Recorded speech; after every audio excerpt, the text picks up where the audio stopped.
So, mga kapatid, today, we move on. Tapos na natin, ha? First 5 books of the Old Testament. Genesis, Exodus, Leviticus, Numbers, Deuteronomy. Tapos na. Ngayon naman, pag-aaralan natin 3 books of the Bible, Joshua, Judges, and Ruth. If you finish this message today, master mo na ang grand story ng 3 books na ito.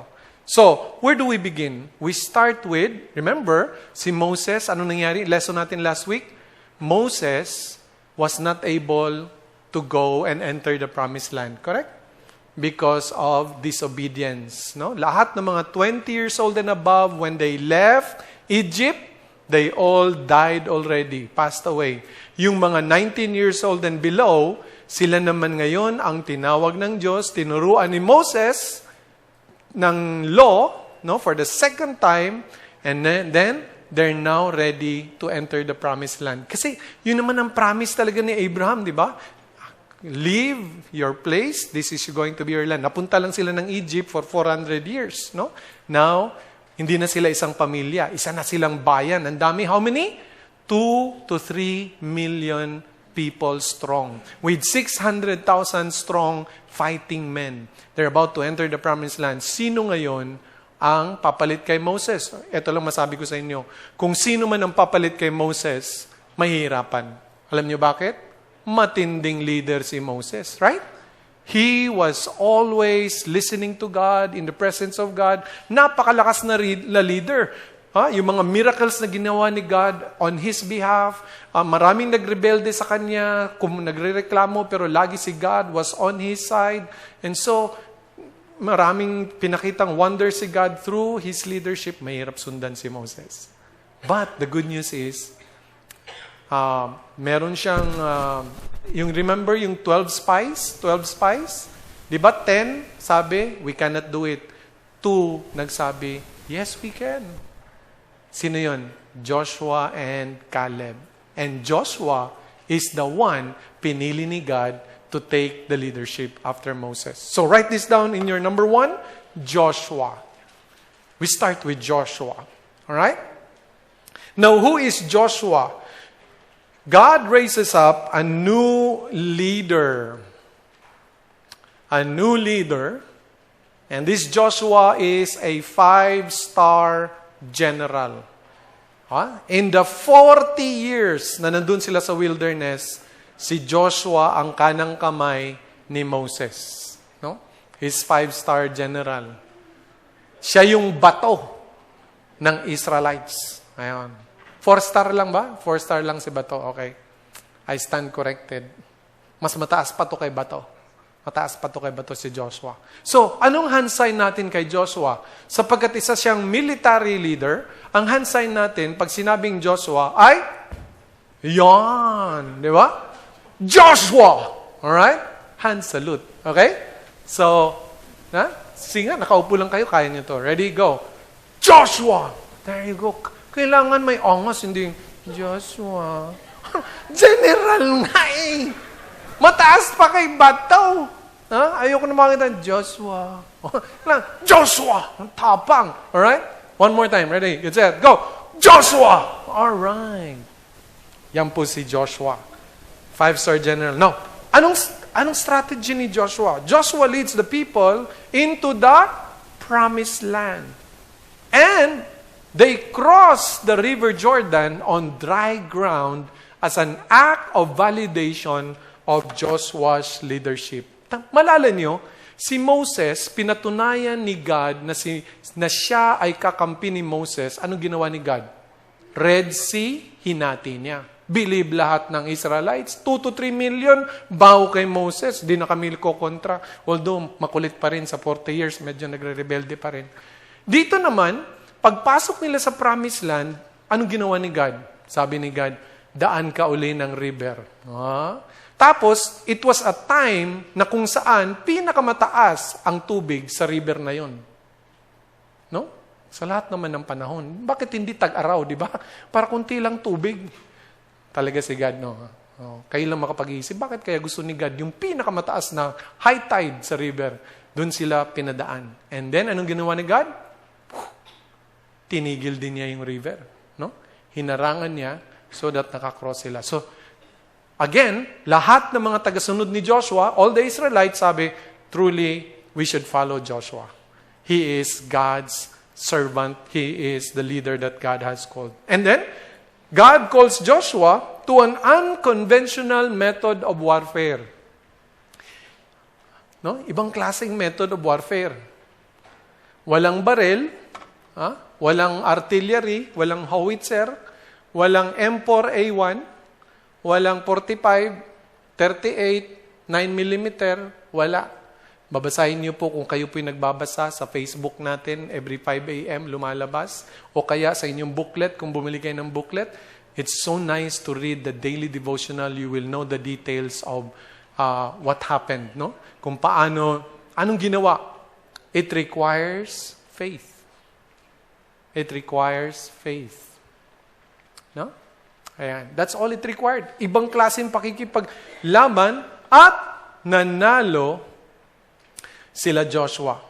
Okay? They won against their first enemy, yung Jericho, the city of Jericho. Now, mga kapatid, gusto ko lang ipakita sa inyo ngayon at this point kung anong matutunan natin sa experience ng Israel since the time that they were liberated from Egypt.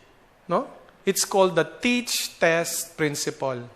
Ibig sabihin, makikita mo daw sa karanasan ng Israel mula nang umalis sila sa Egypt na si God, meron siyang pamamaraan ng pagkikipag-deal sa kanyang mga tinawag, kanyang mga niligtas, na ang tinatawag, teach, magturo, turuan, pagkatapos i-test.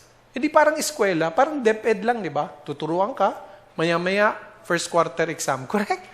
Ganun pala, si God pala nag-invento nun. Pakita ko sa inyo. Genesis, anong ginawa ni God? Anong nangyari sa mga Israelites na enslaved sila, di ba? Anong nangyari sa Exodus? What? Na-redeem, ba? Nakalabas sila, na-part ang Red Sea, namangha sila. Wow, God is so powerful. He is so faithful. Sabi niya sa tatay nating si Abraham, we will be a nation. Totoo nga. So nakita nila, powerful si God, dependable, etc. Pagdating sa Leviticus, tinuruan na naman sila, di ba? Ito yung law. Mag-offerings kayo, mag-tithe, mag-offering, tapos pag na-bless kayo, mag-celebrate, feast, etc. And then mag-worship kayo, may tabernacle, di ba? So, tinuruan sila. And then Numbers, tinest na naman sila, di ba? O, paano sila tinest? Kinount sila, how many fighting men? 600,000. Magpadala ng 12 spies. Let's go! Balik ng 12 spies. Ano sabi ng 10? Nakakatakot po, iganti po kalaban.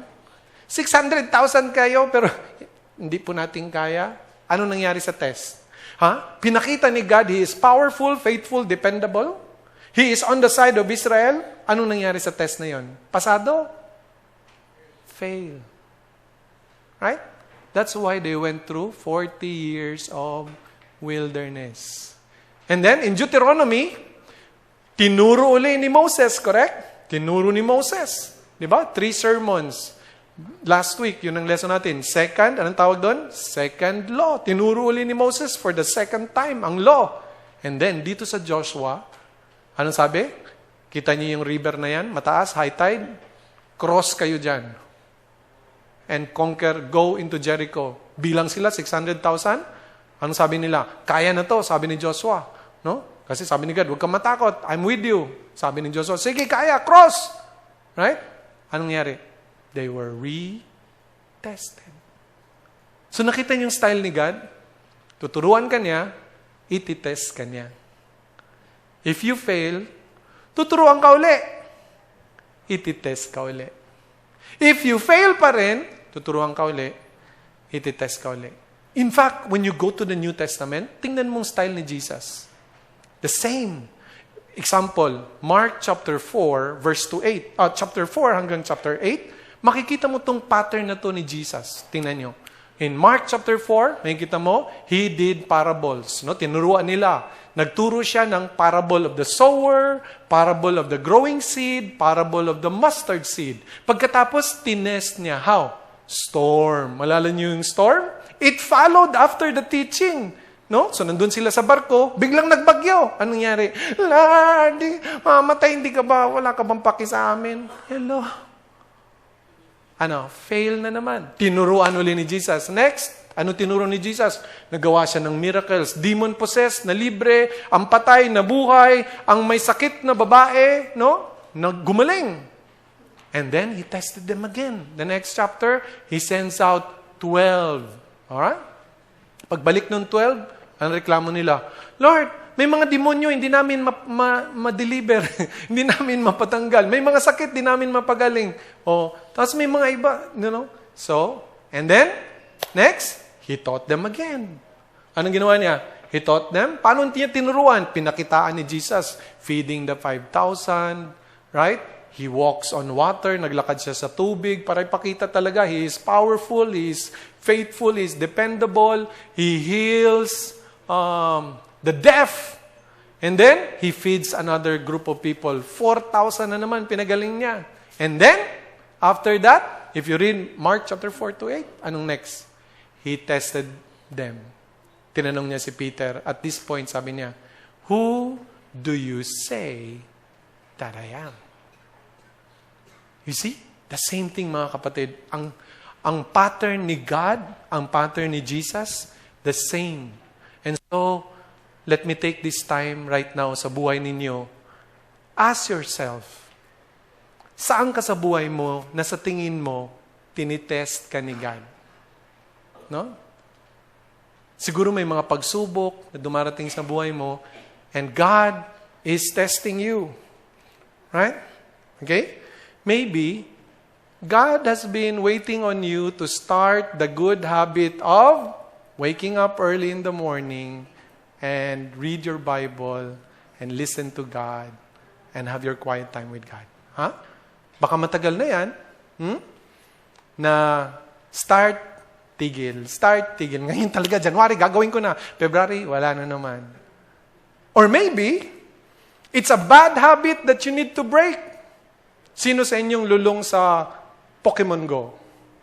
Kabago-bago pa lang ng laro na ito, nagsisimba, nagpo-Pokemon, pumapasok sa penthouse. Pastor Joe, pwede bang sabihin mo sa Pokemon, gawin tong gym, tong icon? Gym! Pokemon Stop, yung Westgate Tower. Nagda-drive, nagpo-Pokemon. Tapos, sino sa inyo lulong sa pornography? Alright? Watching videos that are dehumanizing to women. Devaluing our female sisters. Maybe it's a bad habit that you need to break. Or maybe it's a relationship that you need to restore. No? Tinuturuan ka ni God, may problema ka sa relationship, di ka marunong magpatawad, hindi ka marunong mag-make amends. Come on, do it. Kailangan mong tulong, may celebrate recovery dyan. Sumipot ka naman. If you think you can do it, you haven't done it. 12 years na ako naghihintay, anak. Sabi ni God, CR ka na. Kung hindi mo kaya, tutulungan ka. Right? Maybe it's that. No? Maybe it's watching the TV hanggang midnight or puyat. Sino sa inyo mahilig magpuyat sa TV? And God has been dealing with you and saying, come on, I want you to grow, be wise, be smart, and serve me and make a great impact. Pero lagi kang TV, totorta isip mo, masisira kalusugan mo. Right? Maybe it's your time. Every time na worship time, Sundays, small group time, volunteer. 1 hour lang every Sunday, volunteer ka. Busy po ako, Pastor Boboy, Sister Millie. Hindi po ako makaserve, Pastor Noy. Mang Johnny, suluhin mo yung ministry sa parking. Ayoko dyan. Maybe, whatever it is, mga kapatid, I tell you, that is how God deals with people. Especially those He loves. He wants to teach them so that they can grow, mature, so that they can go to the next level and give glory to His name in a big way. Amen? So if you're thinking na yung spiritual life mo, medyo hindi na gumagalaw, umuusad, medyo nag-stagnate na, then ask yourself, ano bang tinuro ni God na hindi ako pumapasa? Alright? Okay, so that's Joshua. Let's go to the next. All right, let's go to the next. Divide. All right? So pagpasok ni Joshua, anong ginawa ni Joshua? Simple lang po. Divide, conquer. Everybody say divide, conquer. Yan ang ginawa ni Joshua. Yan ang strategy na tinuro ni God sa kanya. So simple lang po ang naging strategy ni Joshua. No? Number 1, what did he do? Joshua's strategy to conquer the land is so simple. Number 2, he attacks the key cities in the center of Canaan. No? Jericho at saka yung Ai. Inuna niya yung Jericho. Effectively splitting the enemy army into 2. Ayan. Mahaba po kasi yung yung Canaan, yung Israel ngayon, pag tinignan niyo po yung mapa, mahaba po yun. Ang ginawa po ni Joshua at saka ng Israelites, imbis na galing po sa wilderness, dumiretso pataas, umikot sila sa Jordan River, nag-cross, sa gitna sila umatake. Hati ngayon yung mga armies. You see? So that's what they did. Divide, conquer. And then, after na na-conquer na niya, anong ginawa? Nung mga Perizzites, Hittites, Jebusites, Midianites, na-conquer na nila lahat. Yung Ai, yung Jericho, na-conquer na lahat. They occupied the land. Ang ginawa ni Joshua, hinati niya yung buong promised land into 12. Why? Because how many tribes sila? 12 tribes. Representing the 12 sons of Jacob. Abraham, Isaac, Jacob had 12 sons, 12 tribes. Sila yung Israel. So, mga kapatid, 12 tribes. Everybody say 12 tribes. Write it down. 12 tribes. That's the next thing that we will consider right now. The 12 tribes, no? Anong meron sa 12 tribes? Well, ano nangyari? Canaan is finally settled. Okay, nakatira na sila doon. Then, kung titingnan po ninyo, babasahin nyo yung book of Joshua, it has 24 chapters. 24 chapters. Alam niyo ba, the first 12 chapters are divide, conquer.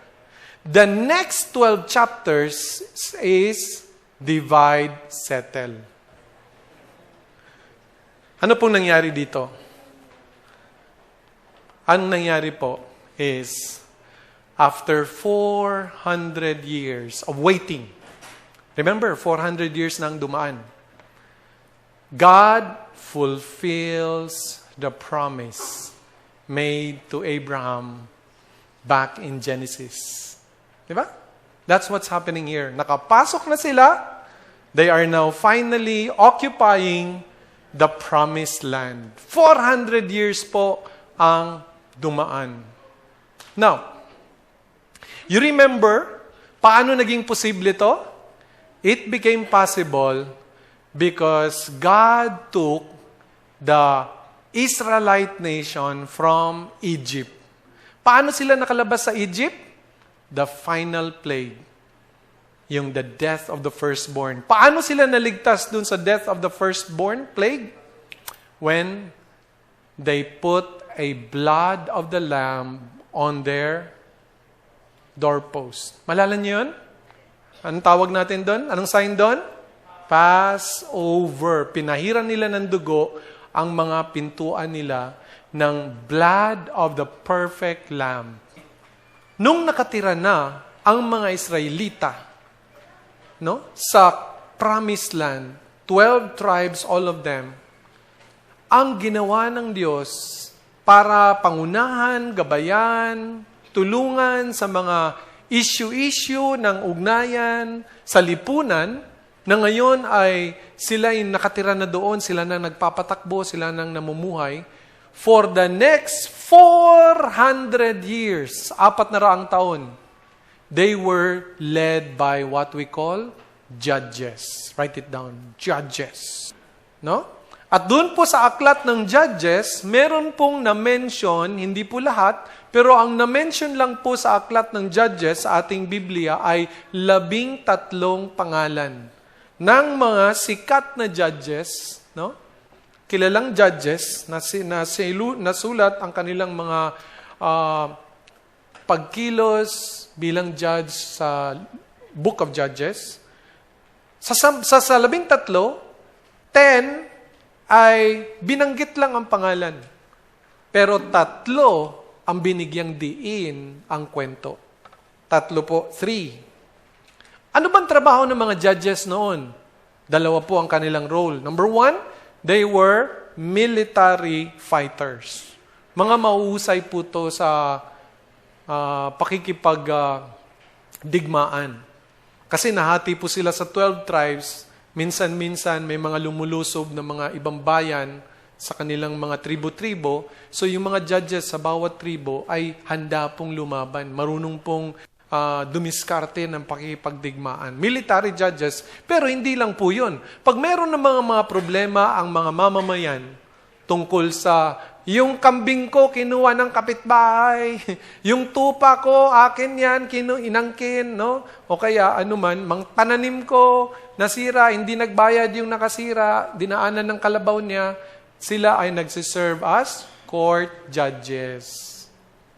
So sila naman ang tagapamagitan, hukom, at tinutulungan nila mga tao na mamuhay ng mapayapa sa kanilang ugnayan sa isa't isa, ang lipunan maging payapa.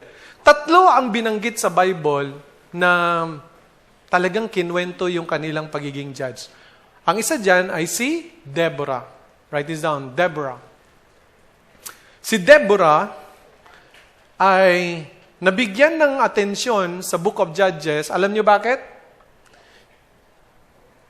Number 1, she is the only female judge.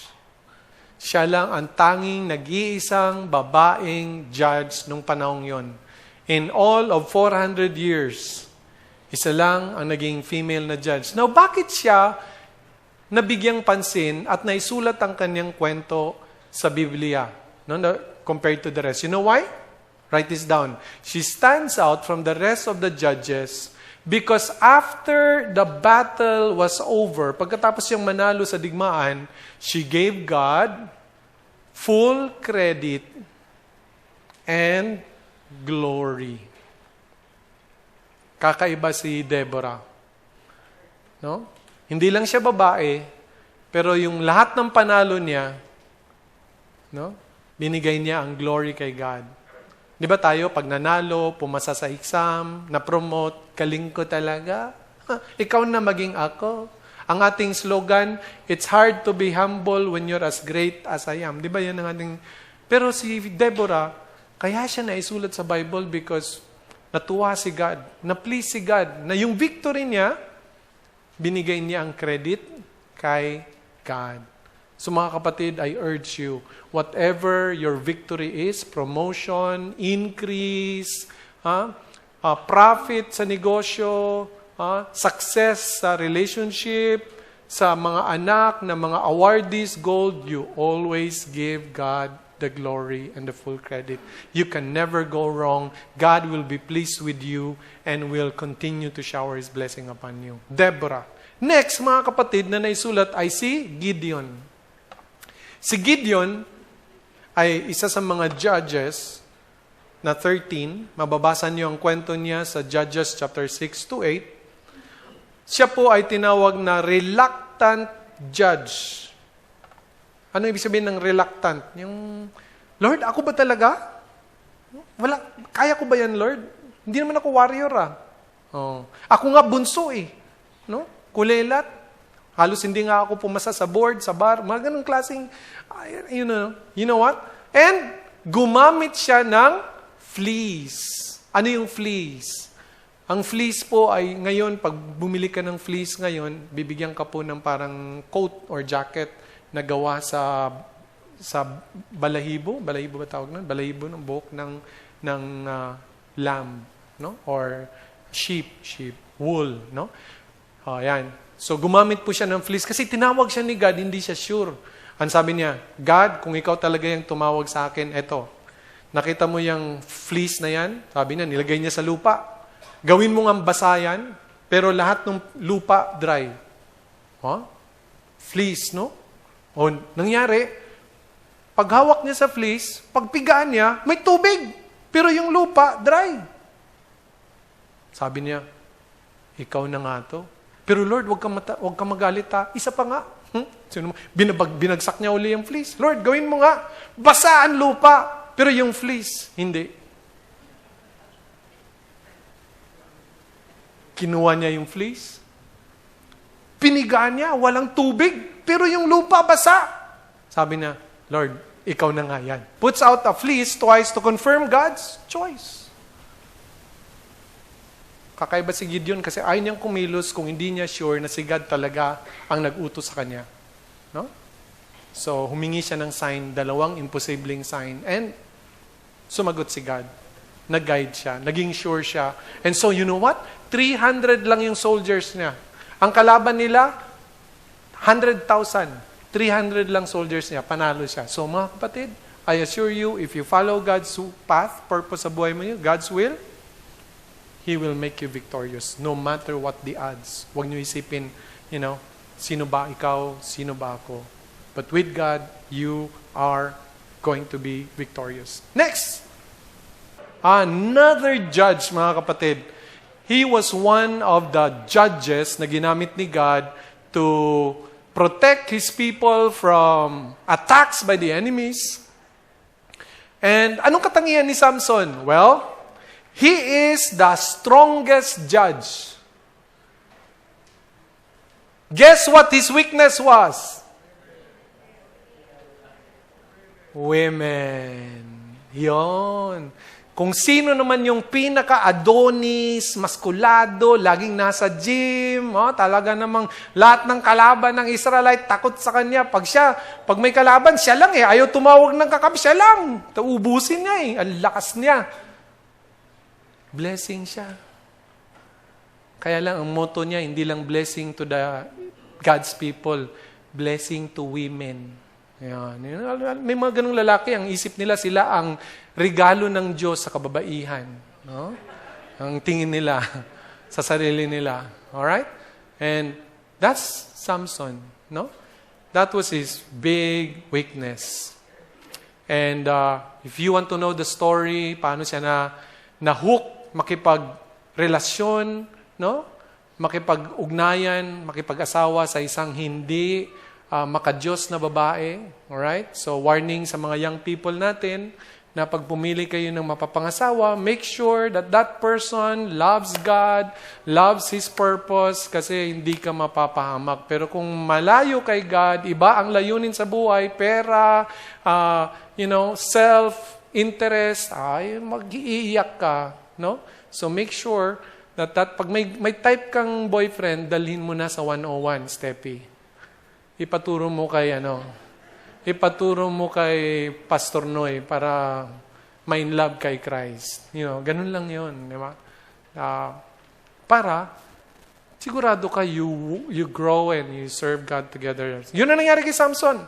Pero, meron namang redeeming si Samson. In his final performance, he brings down the house.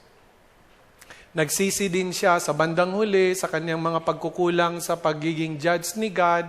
Humingi siya ng second chance. Lord, sobra ng kapalpakan ko sa iyo. Please give me another chance. Ibalik mo yung lakas ko. And, anong ginawa niya? Ginamit niya yung binalik na lakas to bring down the enemies of God. No, na nagpa-party, nagse-celebrate ng victory nila. At yan yung unang anong tawag dito? Anong tawag natin ngayon sa mga naglalagay ng bomba? Terrorist yun. Ito, suicide. Parang he gave up his life para ma-save ang kanyang people by, bringing the house down the house, including himself. Napahamak din siya. Now, pagdating sa judges, how many years did the judges rule over the promised land? 400 years. Mga kapatid, pag binasa niyo yung book ng Judges, madidiscover niyo na merong cycle ang mga Israelites. Tingnan natin itong next slide. Anong cycle ng mga Israelites? Simple lang po ang cycle nila. Una po, magkakasala sila. They commit a sin. No? And, when they commit a sin, tingnan mo nangyari kay Jacob, di ba? pamilya niya, they start to suffer servitude. Okay, maghihirap sila kasi may consequence po lahat ng pagkakasala, maghihirap, no? Ang buhay, pag sila'y hirap na, iiyak kay God. God, supplication. God, supply mo naman kami ng tulong. Bigyan mo kami ng deliverer. Pinadala si Moses, no? So, Lord, no? Minsan dun sa wilderness, ang daming beses, no? Na sila nagdi-disobey, nagre-rebel, tapos hingi sila ng tulong. Anong gagawin naman ni God pag humingi ng tulong ang mga anak niya? Well, He will send salvation. Papadala niya si Moses, di ba? Deliver. Na nag-uhaw sila, papadala siya ng tubig sa bato. Gutom sila, manna from heaven, every meal time, bumabagsak, right? Nung sila'y kinagat ng mga poisonous na snakes sa wilderness, anong ginawa ni God? Pinagawa niya si Moses ng tungkod na may ahas na nakapulupot. Sabi niya, tumingin lang kayo. Tanggal yung epekto ng poisonous snake. No? So, sinisave ni God. After na ma-save ang Israel, sa panahon ng mga judges, lalo nakitang-kita, there would be a time of silence. Now, this is what I believe. Sa tingin ko, napapahamak ang Israelites kasi naging cycle nila to. Pag sila'y sinave ni God, nagiging silent sila. Alam mo yung silent? Ano ibig sabihin ng silent? Hindi na nagpe-pray. Hindi na nagbabasa ng Bible. Hindi na nag-i-small group. Hindi na nagsisimba. Hindi na nagsiserve. Hindi na nagmimisyon. Sarap ng buhay ko you know? Mamaya na lang pag may problema. Alright? Kaya, pag lumalayo ka na kay God, iba nang sinasamba mo, pera, sarili mo, what happens? You will go through another time of servitude. Hirap na naman. Iyak ka na naman kay God. Supplication. Ililigtas ka na naman ni God. Tapos pag naligtas, tahimik na naman. I submit to you mga kapatid, huwag nating sundin yung cycle ng mga Israelites. Palitan natin yung silence ng offering. No? Another word for offering is obedience. Ano ibig sabihin ng offering? Romans 12:1. Therefore, I urge you, brothers and sisters, in view of God's mercy, ano daw? Offer your bodies as living sacrifice, holy and pleasing to God. This is your true and proper worship. Ang punto mga kapatid, pag tayo niligtas ng Diyos, i-offer natin ang ating oras, ang ating talento, ang gifts ni God sa atin, ang ating kakayanan, dunong, husay, hindi lang para palakayin ang ating negosyo, pabusugin ang ating tiyan, payamanin ang ating kaban, palakihin ang ating bahay. No. But we give and offer our best, our time, our bodies, and even our monies, tithes and offerings, to be used for God's purpose. To serve God. In that way, mga kapatid, we will always be in an attitude of what? Worshiping God. Hindi tayo mahuhulog sa number one sin ng Israel, if you read the Old Testament, idolatry. Yung pagsamba ng ibang Diyos-Diyosan. Yung talikuran si God, unahin ng sarili, unahin ng pera, unahin ng pleasure, mga kahalawan, kasiyahan ng mundo, mga whatever. No? But we always focus on God. And that is what we're going to do now. Now, after Samson, mga kapatid, no? Where talagang people were just in the cycle of sin, salvation, this next person, na wag nating kalimutan, nasa Bible natin, is so important. Her name is Ruth. Write it down, Ruth. Okay? Ruth. Okay? So sa Bible po, Genesis, Exodus, Leviticus, Numbers, Deuteronomy, Joshua, Judges, Ruth. Panglimang aklat sa Old Testament, Ruth. Now, ano po ang Ruth, mga kapatid? Well, write this down. The key to the book of Judges hangs at the back door of the book. The back door of the book. Sa ending po ng Book of Judges, chapter 21, verse 25, sa gitna po ng madilim na kasaysayan ng Israel, meron pong isang naging liwanag na ilaw. Siyempre, wala namang madilim na ilaw, di ba? Liwanag. Ilaw. Ilaw. Right? Siya po ay si Ruth. No? Ang sabi po sa ending ng Joshua, ito. Ang sabi po doon, everyone did what was right in his own eyes. Ano ibig sabihin nun? During the time of Judges, hirap na hirap po yung mga judges na manguna sa mga tao kasi bumalik na naman po sa salvation, sin, supplication, servitude, supplication. So, it was really dark those 400 years. Hirap na hirap ang mga judges. Pero, kaya ito yung characteristic ng time na yun for 400 years. Ano yan? Everyone did what was right in his own. Let's say that together.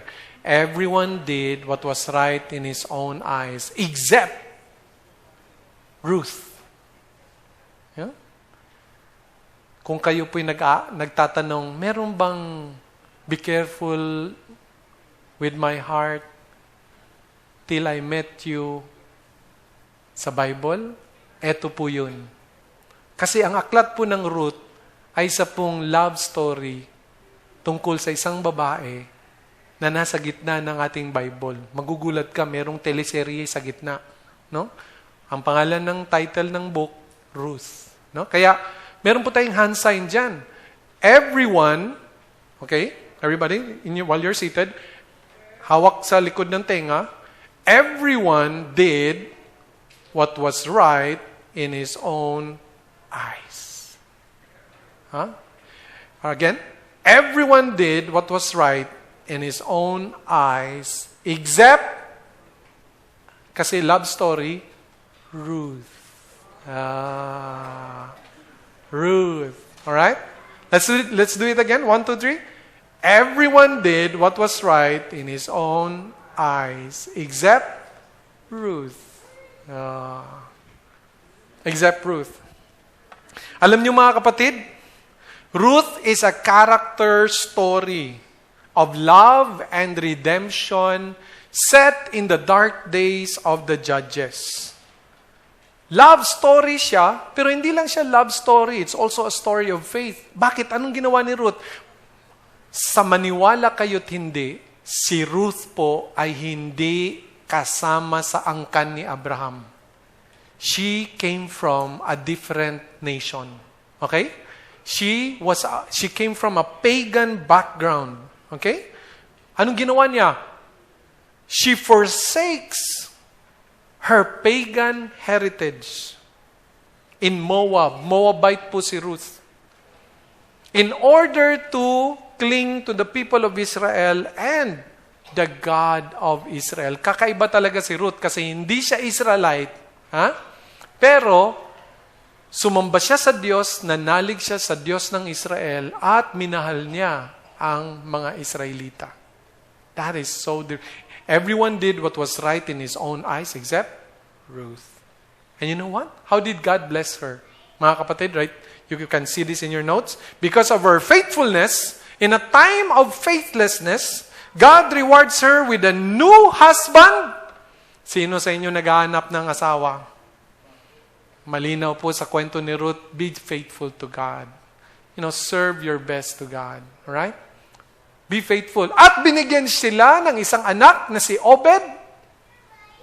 Si Obed ang naging lolo ni Haring David. Therefore, Ruth became the great grandmother of King David. Na kung saan tinitrace ang pinagmulan ng Messiah. Can you imagine? A pagan woman, hindi siya Israelita, but because of her faith in God and her love for God's people, she was blessed like this.